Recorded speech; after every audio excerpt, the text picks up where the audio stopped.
Hello नमस्कार दोस्तों, मैं विकास आर्य आपका स्वागत करता हूं कोऑर्डिनेशन केमिस्ट्री के अगले वीडियो लेक्चर में। तो आज पढ़ रहे थे हम इफेक्टिव एटॉमिक नंबर EAN। तो दोस्तों EAN क्या होता है? ये आपका रिजल्टेड नंबर ऑफ इलेक्ट्रॉन बताता है सेंट्रल मेटल एटम के पास।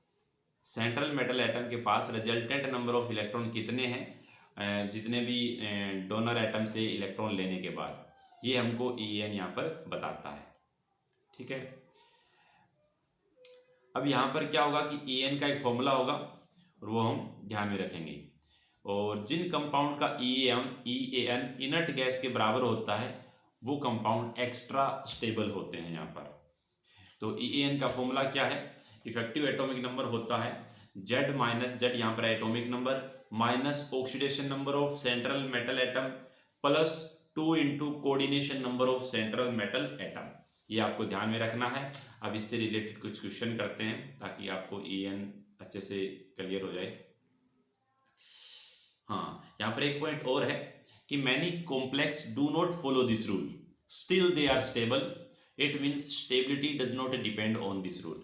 मतलब बहुत सारे ऐसे कंपाउंड भी होते हैं जो इस रूल को फॉलो नहीं करते, फिर भी वो स्टेबल कंपाउंड बनाते हैं। तो जरूरी नहीं कि हर जगह ये रूल वैलिड हो, लेकिन होता ज़्यादातर केस में यही देखा जाता है कि जिनका EAN वैल्यू नोबल गैस के बराबर आती है वो कॉम्प्लेक्स रिलेटिवली मोर स्टेबल होते हैं। ठीक है जी। इन नोट में लिखा है कि इन metal carbonyl oxidation state of central metal is 0 and they follow EAN rule. तो चलो EAN के एग्जाम्पल लेते हैं। पहला है K4FeCN6। K4FeCN6 यहाँ सेंट्रल मेटल एटम है आयरन का। यहाँ पर हमने ऑक्सीडेशन नंबर कैलकुलेट किया है, वो आया है +2। इसका जो कोऑर्डिनेशन नंबर है वो है 6। ठीक है। तो EAN वैल्यू निकालते हैं। तो EAN वैल्यू क्या होगी? Z। तो इसका एटॉमिक नंबर है आयरन का 26, Z माइनस इसका ऑक्सीडेशन नंबर वो है +2, यहाँ पर हमने 2 रख दिया, प्लस 2 इंटू इसका कोऑर्डिनेशन नंबर। तो 2 इंटू इसका कोऑर्डिनेशन नंबर है आपका 6, तो 2 इंटू 6 ये हो गया 12। तो इसका जो EAN वैल्यू निकल के आई है वो आई है 36। ये होती है क्रोमियम के बराबर, क्रिप्टोन के बराबर जो नोबल गैस होती है, सॉरी क्रिप्टोन के बराबर होती है ये EAN वैल्यू। तो ये एक्स्ट्रा स्टेबल कॉम्प्लेक्स है थोड़ा। अगला है हमारा PTNS3(6Cl4). इसका EAN निकालते हैं। तो सबसे पहले हम प्लेटिनम का ऑक्सीडेशन नंबर निकालेंगे जो है आपका +4। अब इसका कोऑर्डिनेशन नंबर देखो 6 लिगेंड है यहाँ पर, तो कोऑर्डिनेशन नंबर 6 हो गया। अब EAN वैल्यू निकालते हैं। तो प्लेटिनम का हमें यहाँ पर एटॉमिक नंबर याद होना चाहिए। तो प्लेटिनम का एटॉमिक नंबर आपको रटने की जरूरत नहीं है, आपको जस्ट निकल का अगर याद है तो आगे पता लग जाएगा। निकल के नीचे आता है PD और उसके नीचे आता है PT, प्लेटिनम। तो निकल का हमको पता है 28 होता है। ठीक है। और इन दोनों के बीच में गैप होता है 18 का, इन दोनों के बीच में गैप होता है 32 का। तो 28 में 18 + 32 जोड़ दो, तो प्लेटिनम का आपका जो एटॉमिक नंबर आता है वो आता है 78। ऐसे आप याद रखने की जरूरत नहीं है, ऐसे ही निकाल भी सकते हो आप। तो प्लेटिनम का एटॉमिक नंबर है यहाँ पर 78, माइनस उसका oxidation number 4 plus 2 into coordination number that is 2 into 6। तो इसका EAN वैल्यू आती है 86 जो Rn के बराबर होती है, जो कि नोबल गैस है। अगला है हमारा CuNS3(4H2OCl). इसमें जो कोबाल्ट है उसका ऑक्सीडेशन नंबर निकाला हमने, वो आया +2। इसका कोऑर्डिनेशन नंबर 4 और 4, 5 और 6, कोऑर्डिनेशन नंबर है यहाँ पर 6।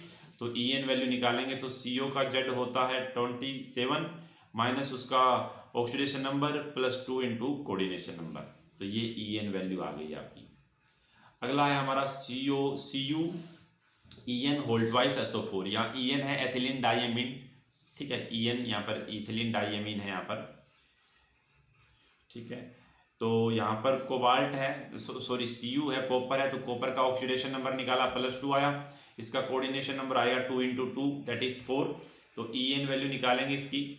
तो Cu का एटॉमिक नंबर होता है 29 माइनस इसका ऑक्सीडेशन नंबर +2 इंटू इसका कोऑर्डिनेशन नंबर। तो इसका EN वैल्यू आती है 35। इसी प्रकार जो निकल और ये 2 है, ये आपके होमवर्क दे रहा हूँ मैं, आपको खुद ये करने हैं। ठीक है। अपनी तरफ से ये निकाल कर देखने हैं इनके, निकल और मरकरी का। तो इस प्रकार हम EAN वैल्यू कैलकुलेट करते हैं किसी भी कंपाउंड की। अब आगे बढ़ते हैं हम IUPAC nomenclature of coordination compound. Coordination compound में IUPAC नोमेनक्लेचर कैसे दिया जाता है, कैसे कोऑर्डिनेशन कंपाउंड के नाम लिखे जाते हैं, वो सारी चीज़ें यहाँ पर हम सीखेंगे। तो सबसे पहले बात करते हैं कि जो भी कॉम्प्लेक्स कंपाउंड होंगे उनको लिखने के भी ढेर सारे तरीके हैं, आपको बहुत सारे तरीके में वो दिखेंगे।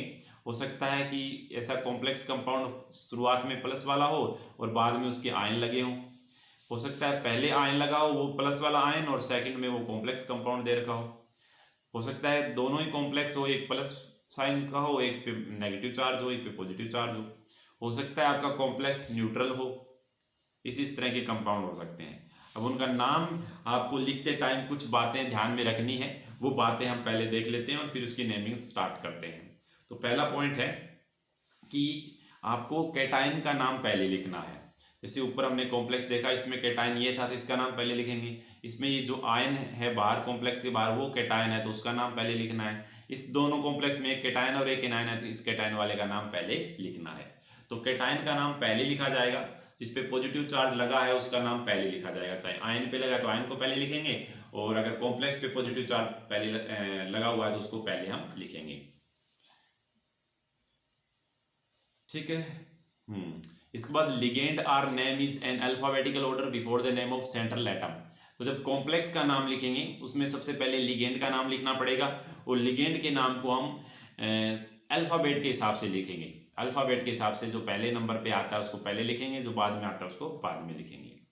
थर्ड पॉइंट हमारा कि name of anionic ligand end in O. जो एनायनिक लिगेंड है उसके नाम के लास्ट में हम ओ लगाएंगे। जैसे क्लोरीन है तो क्लोरो, ब्रोमीन है तो ब्रोमो, फ्लोरीन है तो फ्लोरो, आयोडीन है तो आयोडो, CN- है तो साइनो, नाम के लास्ट में ओ लगाएंगे। इसके अलावा जो न्यूट्रल और कैटायनिक लिगेंड है उनका जैसे नाम होता है वो सेम ही रहेगा, उसमें कुछ भी आपके नाम के लास्ट में नहीं लगेगा। जैसे वाटर है, वाटर का एक्वाई लिखेंगे, NH3 का एमीनी लिखेंगे, NO का नाइट्रोसिल लिखेंगे, CO का कार्बोनिल ही हम लिखेंगे। इसके अलावा नेक्स्ट पॉइंट है कि जो परफिक्स है मोनो, डाई, ट्राई, टेट्रा, ये भी हम यूज करेंगे इंडिकेट करने के लिए कि कितने नंबर ऑफ लिगेंड है। अगर दो लिगेंड, एक लिगेंड 2 बार आ रहा है तो उसे डाई लगा देंगे। ठीक है, ये सारी चीजें यूज करेंगे हम। इसके अलावा अगर पॉलीडेंटेड लिगेंड है, पॉलीडेंटेड लिगेंड है एक से ज्यादा बार आ रहा है तो उनके संख्या बताने के लिए हम 20, 30, टेट्राकिस ऐसे वर्ड यूज करेंगे। 20 2 के लिए, 30 3 के लिए, टेट्राकिस 4 के लिए हम यूज करते हैं। If complex ion is a cation neutral, the metal is same as the element। मतलब अगर कॉम्प्लेक्स है आपका, जो ब्रैकेट लगा होता है बड़ा कोष्टक, उसके ऊपर पॉजिटिव चार्ज है अथवा वो न्यूट्रल है तो जो मेटल का नाम होता है वो सेम ही नाम रहेगा। लेकिन अगर कॉम्प्लेक्स आपका एनायन है, कॉम्प्लेक्स आपका क्या है, एनायन है, तब जो मेटल का नाम होता है, सेंट्रल मेटल एटम का नाम, उसके नाम के लास्ट में 8 लगाना पड़ेगा आपको। नाम के लास्ट में क्या लगाना पड़ेगा, 8 लगाना पड़ेगा। बस इतने से ये नियम है, उन पे बेस एग्जाम्पल करते हैं, लेकिन मैं पहले ये लास्ट वाला बता देता हूँ। जैसे आयरन है तो आयरन को वैसे आयरन ही लिखेंगे अगर वो न्यूट्रल और पॉजिटिव चार्ज वाली है, लेकिन अगर उस पर नेगेटिव चार्ज लगा है कॉम्प्लेक्स पे तो आयरन को हमें लिखना पड़ेगा फेरेट। नाम के लास्ट में लगा दिया हमने 8। AU को हम लिखेंगे एयूरेट, AG को लिखेंगे अर्जेंटेट, PB को लिखेंगे प्लम्बेट, SN को लिखेंगे स्टेनेट, क्रोमियम को लिखेंगे क्रोमेट, कोबाल्ट को लिखेंगे कोबाल्टेट, PT को लिखेंगे प्लेंटेट। नाम के लास्ट में यहाँ पर 8 लग जाएगा। अगर कॉम्प्लेक्स पे नेगेटिव चार्ज आया हुआ है तो सेंट्रल एटम का नाम कुछ इस प्रकार आपको लिखना पड़ेगा। अब चलो इसकी नेमिंग स्टार्ट करते हैं दोस्तों। तो नियम बहुत ही कम है, मैं एक बार दोबारा आपको रिवाइज करवा देता हूँ। नियम में क्या है कि जिस कॉम्प्लेक्स हो सकता है, कॉम्प्लेक्स के साथ आयन हो सकता है, 2 कॉम्प्लेक्स हो सकते हैं, तो जिस पे भी पॉजिटिव चार्ज है उसका नाम सबसे पहले लिखेंगे। ठीक है। इसके अलावा और जो इसके अलावा हमारा जो पॉइंट था कि जो आपका कैटायन है उसका नाम पहले लिखना है। इसके अलावा जो लिगेंड है उनको अल्फाबेटिकल ऑर्डर में लिखना है। उसके बाद लास्ट में सेंट्रल मेटल एटम को लिखना है। और जो लिगेंड है अगर वो एनायनिक लिगेंड है तो उसके नाम के लास्ट में ओ लगाएंगे हम। इसके अलावा जो लिगेंड है उनकी संख्या बताने के लिए परफिक्स यूज करेंगे, डाई, ट्राई, टेट्रा। अगर पॉलीडेंटेड लिगेंड है तो उसमें 20, 30, टेट्राकिस यूज करते हैं हम। तो ये सारी बातें हैं। तो चलो स्टार्ट करते हैं नेमिंग। तो ये हमारा पहला कॉम्प्लेक्स है K4FeCN6। तो हमको पता है K पे प्लस चार्ज आता है, इसको क्रॉस मल्टीप्लाई कर दो, ये 1 उधर चला जाएगा, 4 इधर आ जाएगा, तो ये -4 इधर आ गया। तो ये जो कॉम्प्लेक्स है इस पे नेगेटिव चार्ज आया हुआ है। तो पॉजिटिव वाले को पहला लिखना है, तो K को हम पहले लिखेंगे। तो K का नाम क्या होता है? पोटेशियम। ठीक है, K का जो ये संख्या हमें बताने की जरूरत नहीं होती, ये बस आयन चार्ज बताने के लिए यूज में लिए जाते हैं। तो यहाँ पर पोटेशियम हो गया। अब जो नेगेटिव चार्ज वाला कॉम्प्लेक्स है उसको लिखना है, तो उसमें लिगेंड को पहले लिखना है। तो यहाँ पर लिगेंड की संख्या है 6, तो हेक्सा। लिगेंड का नाम है साइनो, नाम के लास्ट में ओ लग गया है क्योंकि वो नेगेटिव लिगेंड है।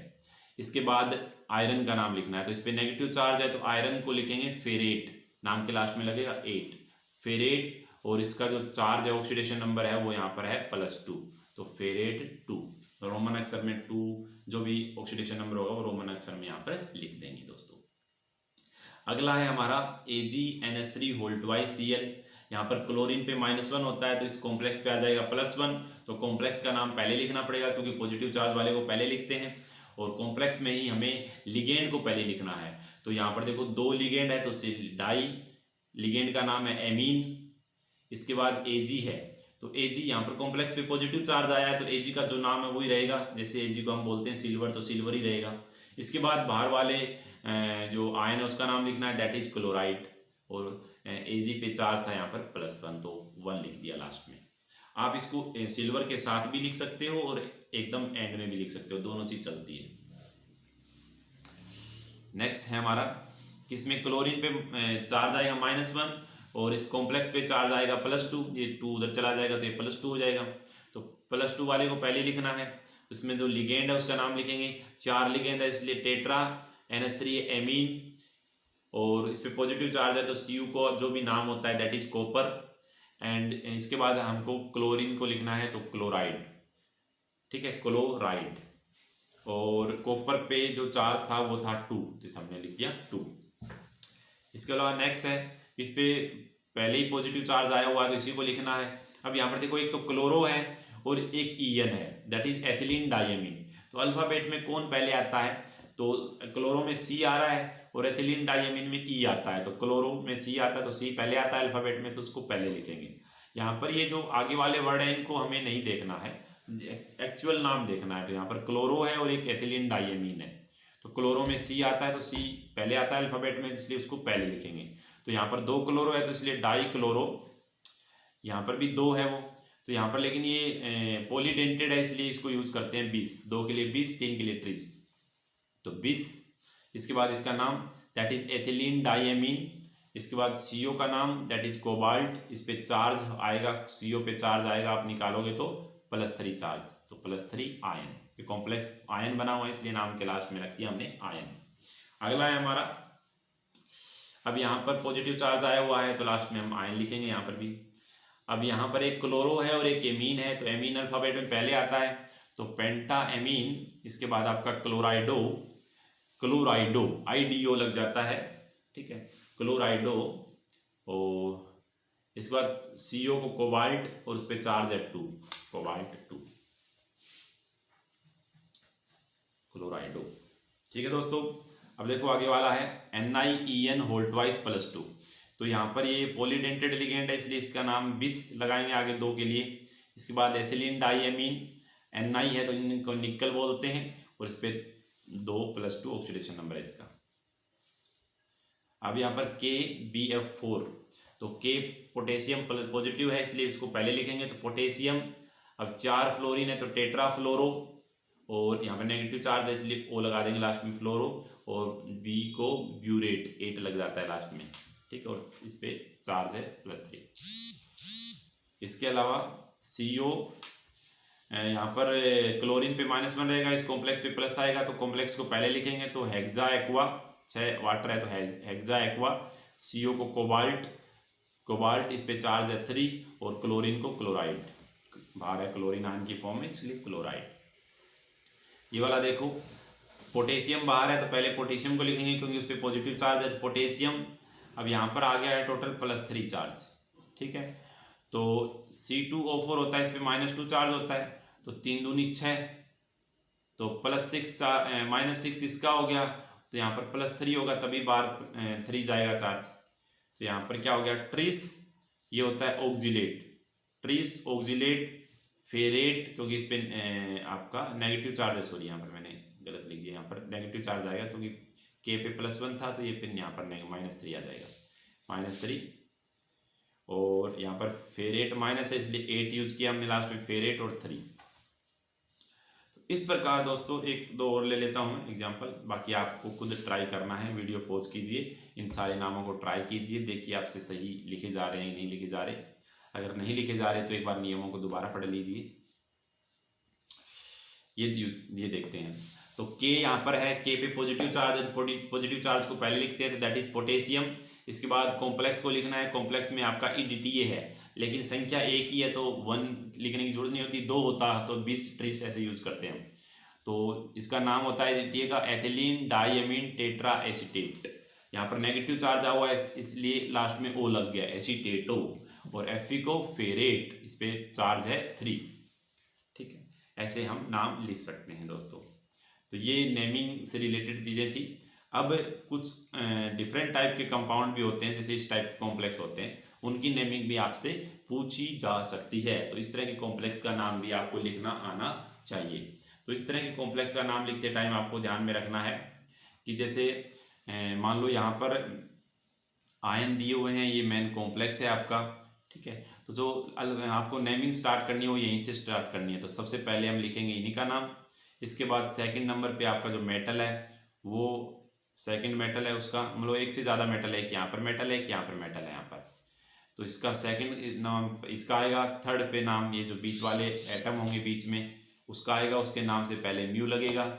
इसके बाद थर्ड नंबर पे ये हो गया। इसके बाद फोर्थ नंबर पे ये वाले आएंगे जो लिगेंड्स जुड़े होंगे ना मेटल से, वो आएंगे। और फिफ्थ नंबर पे ये लास्ट वाली मेटल आप पर आएगी। तो एक बार दोबारा देख लिए, 1 नंबर पे ये आएगा, 2 नंबर पे ये मेटल आएगी, 3 नंबर पे ये बीच वाले एटम आएंगे, 4 नंबर पे ये लिगेंड आएंगे जो सेकंड मेटल से जुड़े होंगे, और 5 नंबर पे ये सेकंड मेटल आपका आएगा। ठीक है, कॉम्प्लेक्स पे नेगेटिव चार्ज है तो उसको हम लास्ट में एन लिखेंगे और साथ में ऑक्सीडेशन नंबर लिखेंगे उसका। तो चलो स्टार्ट करते हैं, एक एग्जांपल लेते हैं इसका। जैसे ये वाला कंपाउंड है, यहाँ पर बाहर आयन आए हुए हैं। ठीक है, आयन नेगेटिव आयन है तो इस कॉम्प्लेक्स पे आ गया आपका पॉजिटिव चार्ज। ठीक है, इधर बाहर नेगेटिव है तो कॉम्प्लेक्स पे आपका पॉजिटिव चार्ज आ गया है। तो पॉजिटिव कितना आ गया है, SO4 होता है, SO4 पे -2 होता है, SO4 पे -2 होता है। तो ये 2 लिखा हुआ है तो 2 2 4 हो गया। तो यहाँ पर आपका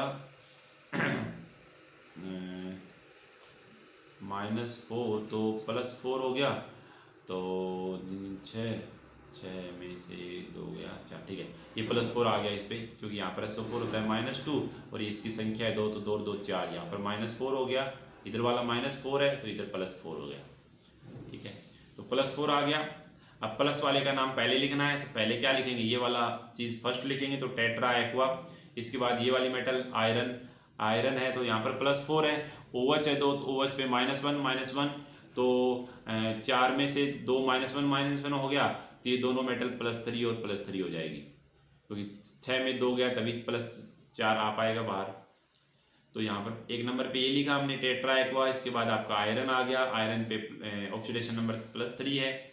इसके बाद म्यू लिखना है और यहाँ पर 2 हाइड्रोक्सो है इसलिए डाई हाइड्रोक्सो। इसके बाद ये वाला नंबर आता है तो इसके बाद टेट्रा एक्वा। इसके बाद ये जो मेटल है लास्ट, इसका नाम लिखना है, तो आयरन, इसका चार्ज है 3। इसके बाद बाहर वाला आयन सल्फेट। इस प्रकार आपको इस तरह के कंपाउंड का नाम लिखना है। तो देखो यहाँ से स्टार्ट किया, 1 नंबर पे ये लिखा हमने, 2 नंबर पे ये लिखा, 3 नंबर पे ये लिखा, 4 नंबर पे ये लिखा और 5 नंबर पे ये लिखा। जो ऊपर हमने बताया था ऑर्डर, उसी वे में हमने इसका नाम लिखा है। तो इस तरह की कॉम्प्लेक्स भी आपको लिखने आने चाहिए दोस्तों। इसके बाद कुछ स्पेशल एग्जांपल है, ये भी इंपॉर्टेंट एग्जांपल है, क्वेश्चन आते रहते हैं, ये भी चलो करते हैं। जैसे NiNH3 और NiCl4। तो NiNH3 और NiCl4, यहाँ पर क्लोरीन का चार्ज अपने को पता है कि यहाँ ये होता है -4, मतलब क्लोरीन का -1 होता है, 4 क्लोरीन है तो -4 हो गया, -4 हो गया। और निकल का कुछ मेटल होती है उसका कोऑर्डिनेशन नंबर अगर दे रखा हो तो उसका हम ऑक्सीडेशन नंबर बता सकते हैं, क्योंकि वो फिक्स रहता है। तो जब निकल का कोऑर्डिनेशन नंबर 4 होता है तो उसका ऑक्सीडेशन नंबर +2 रहेगा हमेशा। तो यहाँ पर निकल +2 में है और यहाँ पर भी निकल किस में है, +2 में है। तो देखो यहाँ पर +2 है, इधर -4 है, तो यहाँ पर आ गया -2, इधर -2 तो इधर क्या आ गया, +2। ठीक है, तो जो प्लस वाला है कॉम्प्लेक्स उसका पहले नाम लिखना है, तो पहले नाम लिखेंगे टेट्रा एमीन, इसके बाद आ गया आपका निकल, इस पे चार्ज है 2। इसके अलावा टेट्रा क्लोरो निकलेट, यहाँ पर नेगेटिव चार्ज आ गया तो लास्ट में लग जाएगा 8, इस पे इसका ऑक्सीडेशन नंबर है 2। ऐसे लिखना है दोस्तों नाम। अब देखो एजी का जब भी कोऑर्डिनेशन नंबर 2 हो तब उस पर +1 चार्ज रहता है, आप याद भी रख सकते हो ये चीज, +1 चार्ज रहता है। तो CN पे -1 होता है, तो यहाँ पर 2 है तो -2 हो गया, तो -2 + 1 तो बाहर आ जाएगा -1। इस कॉम्प्लेक्स पे -1 तो बगल वाले पे आ जाएगा +1। तो प्लस वाले का नाम पहले लिखेंगे, तो डाई एमीन सिल्वर चार्ज है 1। इसके बाद ये है डाई साइनो सिल्वर है उस पर चार्ज है -, तो इसका नाम लिखेंगे अर्जेंटेट 1। ठीक है, अर्जेंटेट। इसके बाद आपका है ये वाला कॉम्प्लेक्स, यहाँ पर क्लोरीन है, क्लोरीन का -4 होता है, प्लेटिनम का जब भी ऑक्सीडेशन नंबर 4 रहता है तब उसका चार्ज रहता है 2, तो यहाँ पर +2, यहाँ पर भी +2, तो यहाँ पर आ जाएगा -2 और इस पे आ जाएगा +2। प्लस वाले का नाम पहले लिखेंगे, तो टेट्रा पायरिडीन प्लेटिनम 2, फिर टेट्रा क्लोरो प्लेटिनम, यहाँ पर भी 2। इस प्रकार हमने नाम लिखा। ये कुछ और कॉम्प्लेक्स हैं, इनका आप नाम ट्राई कीजिए दोस्तों, खुद लिखने की कोशिश कीजिए इसके नाम। ये देखो यहाँ पर लास्ट में जब प्लेटिनम एक बार यहाँ पर कोऑर्डिनेशन नंबर 6 है, यहाँ पर कोऑर्डिनेशन नंबर 4 है, तो ये आपको ध्यान में रख सकते हैं कि जब भी कोऑर्डिनेशन नंबर 6 हो तब उसका ऑक्सीडेशन नंबर होता है +4, और जब कोऑर्डिनेशन नंबर 4 हो तो उसका ऑक्सीडेशन नंबर होता है +2। ये चीज़ आप याद रख सकते हो। तो अगर इस सेंट्रल मेटल एटम का ऑक्सीडेशन नंबर आपको पता लग जाए तो आप बाकी कॉम्प्लेक्स और बाकी चीज़ का जो आप चार्ज है वो आप पता कर सकते हो। तो इसका ये नाम हम इस तरह से लिख पाएंगे। तो दोस्तों इस प्रकार हमने IUPAC नेमिंग कोऑर्डिनेशन कंपाउंड की कैसे की जाती है वो सीखी, उससे रिलेटेड क्वेश्चन किए। आप और भी क्वेश्चन प्रैक्टिस कीजिए, कोई डाउट है तो हमको बताइए कमेंट बॉक्स में। आगे की क्लास में हम कॉम्प्लेक्स कंपाउंड से जो रिलेटेड थ्योरी होती है, जैसे वर्नर थ्योरी है, वैलेंस बॉन्ड थ्योरी है, क्रिस्टल फील्ड थ्योरी है, इन तीनों थ्योरीज को पढ़ते हैं अगले वीडियो में। Thank you. जय हिंद, जय भारत।